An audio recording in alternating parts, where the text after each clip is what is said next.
এখন শুনবেন আজকের গুরুত্বপূর্ণ খবরের শিরোনাম। গাজাবাসীদের জোরপূর্বক বাস্তুচ্যুত করা অবিচার, ট্রাম্পের মন্তব্যের পর সিসি। 2 মাসে শেষ হতে পারে যুদ্ধ, জানিয়েছেন পুতিন। বিদ্রোহী নেতা আল শারা সিরিয়ার অন্তর্বর্তী সরকারের প্রেসিডেন্ট, স্থগিত করা হলো সংবিধান। পুতিন ইউরোপকে ভয় পান না, ট্রাম্পকে পাশে চান জেলেনস্কি। ওয়াশিংটনে উড়োজাহাজ ও হেলিকপ্টার বিধ্বস্তের ঘটনায় 18 মরদেহ উদ্ধার, জানিয়েছে সিপিএস। ট্রাম্পের সঙ্গে দেখা করতে যুক্তরাষ্ট্র সফরে যাচ্ছেন নেতানিয়াহু। গাজাবাসীদের জোরপূর্বক বাস্তুচ্যুত করা অবিচার, ট্রাম্পের মন্তব্যের পর সিসি। ফাতাহ আল সিসি বলেছেন, গাজাবাসীদের জোরপূর্বক বাস্তুচ্যুত করা একটি অবিচার। আমরা এই অবিচারের অংশ নিতে পারি না। সম্প্রতি গাজা খালি করা নিয়ে মার্কিন প্রেসিডেন্ট ডোনাল্ড ট্রাম্পের মন্তব্যের পর বুধবার 29 জানুয়ারি কায়রোতে কেনিয়ার প্রেসিডেন্ট উইলিয়াম রুতোর সঙ্গে এক সংবাদ সম্মেলনে সিসি এ কথা বলেন। সিসি বলেন, ফিলিস্তিনি জনগণকে তাদের ভূমি থেকে বিতাড়িত ও বাস্তুচ্যুত করা একটি অবিচার, যেখানে আমরা অংশ নিতে পারি না। ফিলিস্তিন ইস্যুতে মিশরের ঐতিহাসিক অবস্থানের সঙ্গে কখনোই আপোষ করা যাবে না। তিনি আরো বলেন, মিশর ফিলিস্তিনি রাষ্ট্র প্রতিষ্ঠার সমর্থন করে এবং ট্রাম্পের সঙ্গে কাজ করলেও দৃঢ় প্রতিজ্ঞ। তিনি দ্বিরাষ্ট্রীয় সমাধানের ভিত্তিতে কাঙ্ক্ষিত শান্তি অর্জন করতে চান। আমরা বিশ্বাস করি ট্রাম্প মধ্যপ্রাচ্য ন্যায্য ও দীর্ঘস্থায়ী শান্তি প্রতিষ্ঠার এই দীর্ঘ প্রতীক্ষিত লক্ষ্য পূরণ করতে সক্ষম হবে।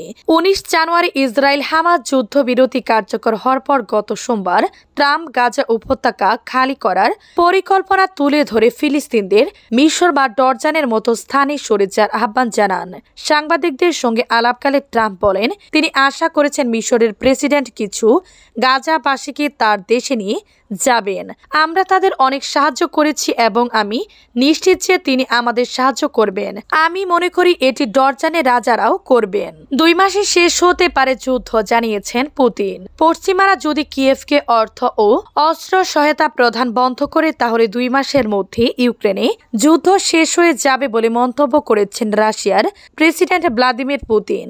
মঙ্গলবার রুশ সাংবাদিক পাবেল জারুবিনকে দেয়া এক সাক্ষাৎকারে এ মন্তব্য করেছেন তিনি। পুতিন বলেন, পশ্চিমা পৃষ্ঠপোষকতা হাত গুটিয়ে নিলে তাদের অস্তিত্ব থাকবে না।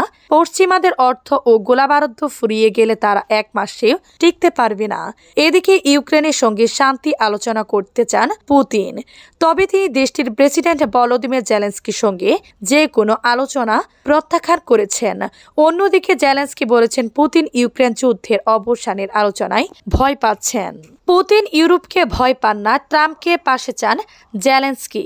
রাশিয়ার প্রেসিডেন্ট পুতিন ইউরোপকে ভয় পান না, তাই মার্কিন প্রেসিডেন্ট ডোনাল্ড ট্রাম্পকে পাশে চান ইউক্রেনের প্রেসিডেন্ট ভলোদিমির জেলেনস্কি। ফক্স নিউজকে দেয়া এক সাক্ষাৎকারে ট্রাম্পকে ইউক্রেনের পাশে থাকার আহ্বান জানিয়ে তিনি বলেন, আমরা চাই ট্রাম্প ন্যায় বিচারের পক্ষে ইউক্রেনের পাশে থাকুক। পুতিন ইউরোপকে ভয় পান না। স্থানীয় সময় মঙ্গলবার 28 জানুয়ারি রাতে প্রচারিত ওই সাক্ষাৎকারে জেলেনস্কি আরো বলেন, পুতিন চান না শক্তিশালী ট্রাম্প ইউক্রেনকে সমর্থন করুক, কারণ এর ফলে ইউক্রেন শক্তিশালী হবে। গত 20 জানুয়ারির দায়িত্ব নিয়ে ট্রাম্প রাশিয়া ইউক্রেন যুদ্ধ শীঘ্রই শেষ করার প্রতিশ্রুতি দিয়েছেন। ট্রাম্পকে তার সহযোগিতা পরামর্শ দিয়েছেন, একটি চুক্তি হতে কয়েক মাস সময় লাগতে পারে। ট্রাম্প বন্ধ শেষ করার বিষয়টি পুতিনের সঙ্গে কথা বলার আগ্রহ প্রকাশ করেছেন। জেলেনস্কি যুদ্ধ বন্ধে আগ্রহ দেখালেও বলেন, যুদ্ধ থামাতে ইউক্রেন রাশিয়ার দখলদারিত্বের স্বীকৃতি দিতে পারে না। আমরা সবসময় কূটনৈতিক সমাধানকে অগ্রাধিকার দেই। আগ্রাসনের পর থেকে ইউক্রেন একসময় রুশ সেনাদের দখলে থাকা 50% অঞ্চল ফিরিয়ে নিয়েছে। আমরা এই যুদ্ধের সুষ্ঠু সমাপ্তি ঘটাতে চাই। আমরা ভয় পাই না। রাশিয়া ততটা শক্তিশালী নয়, তবে আমরা আমাদের পুরুষ ও নারী নির্বিশেষে আর প্রাণ হারাতে চায়না। ওয়াশিংটনে উড়োজাহাজ ও হেলিকপ্টার বিধ্বস্তের ঘটনায় 18 মরদেহ উদ্ধার, জানিয়েছে সিবিএস। যুক্তরাষ্ট্রের ওয়াশিংটনে মাঝ আকাশে যাত্রীবাহী উড়োজাহাজ ও সামরিক হেলিকপ্টারের মধ্যে সংঘর্ষের পর নদীতে বিধ্বস্ত হওয়ার ঘটনায় কমপক্ষে 18 জনের মরদেহ উদ্ধার করা হয়েছে। এক পুলিশ কর্মকর্তার বরাতে সিবিএস নিউজ খবরটি জানিয়েছে। এদিকে দুটি সূত্র রয়টার্সকে জানিয়েছে নদী থেকে বেশ কয়েকজনের মরদেহ উদ্ধার করা হয়েছে। রোনাল্ড রিগেন ওয়াশিংটন ন্যাশনাল এয়ারপোর্টের কাছে মাঝ আকাশে আমেরিকার এয়ার লাইসেন্সের একটি অভ্যন্তরীণ যাত্রীবাহী উড়োজাহাজের সঙ্গে মার্কিন সেনাবাহিনীর একটি ব্ল্যাক হক হেলিকপ্টারের সংঘর্ষ হয়। এরপর উড়োজাহাজ ও হেলিকপ্টারটি হিমশীতল পটোম্যাক নদীতে বিধ্বস্ত হয়। আমেরিকার এয়ার লাইসেন্সের একটি অভ্যন্তরীণ যাত্রীবাহী উড়োজাহাজের সঙ্গে মার্কিন সেনাবাহিনীর একটি ব্ল্যাক হক হেলিকপ্টারের সংঘর্ষ হয়। হিমশীতল পটোম্যাক নদীতে বিধ্বস্ত হয়। আমেরিকার এয়ার লাইসেন্স কর্তৃপক্ষ নিশ্চিত করেছে তাদের পরিচালনাধীন উড়োজাহাজটিতে 64 জন আরোহী ছিলেন। এর মধ্যে 60 জন যাত্রী ও 4 জন ক্রু। আর এক মার্কিন কর্মকর্তা বলেছেন হেলিকপ্টারটিতে তিনি সেনা ছিলেন। যুক্তরাষ্ট্রের সেনাবাহিনীর joint task force national capital রিজিয়নের গণমাধ্যম বিষয়ক প্রধান সিবিএস নিউজকে বলেন সামরিক হেলিকপ্টারটি প্রশিক্ষণ ফ্লাইট ছিল। ইতিমধ্যে বিমানবন্দরে স্বজনদের ভিড় জমেছে।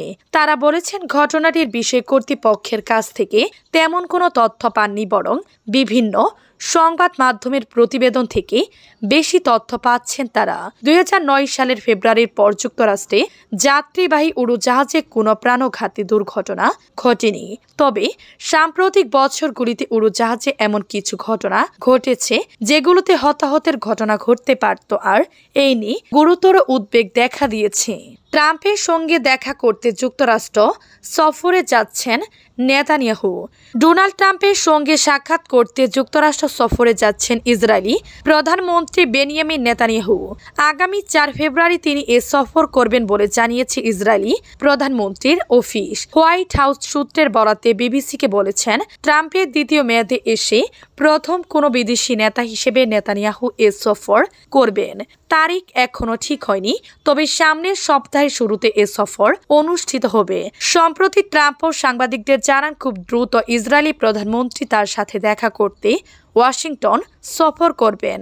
এর আগে নিজস্ব সামাজিক যোগাযোগ মাধ্যম ট্রুথ সোশ্যালে ট্রাম্প দাবি করেন হামাস ইসরায়েলি যুদ্ধবিরতি ও বন্দী বিনিময় সম্ভব হয়েছে শুধু নভেম্বরের প্রেসিডেন্ট নির্বাচনে তিনি জয়লাভ করায়। এছাড়া গত সপ্তাহে গাজা উপত্যকায় বসবাস অনুপযোগী এক ধ্বংসস্তূপ উল্লেখ করে এই নয়া মার্কিন প্রেসিডেন্ট বলেছেন মিশর ও জর্ডানের উচিত আরও বেশি সংখ্যক গাজাবাসীকে আশ্রয় দেওয়া। অবশ্য পরবর্তীতে দেশ দুটি ও ফিলিস্তিনরা তার এ দাবি প্রত্যাখ্যান করেন। গাজার হামাস নিয়ন্ত্রণ স্বাস্থ্য মন্ত্রণালয় জানায় যুদ্ধ শুরুর পর থেকে 19 জানুয়ারি যুদ্ধবিরতি কার্যকরের আগ পর্যন্ত 47,000-এর বেশি ফিলিস্তিনি নিহত হয়েছেন, যাদের বেশিরভাগ নারী ও শিশু।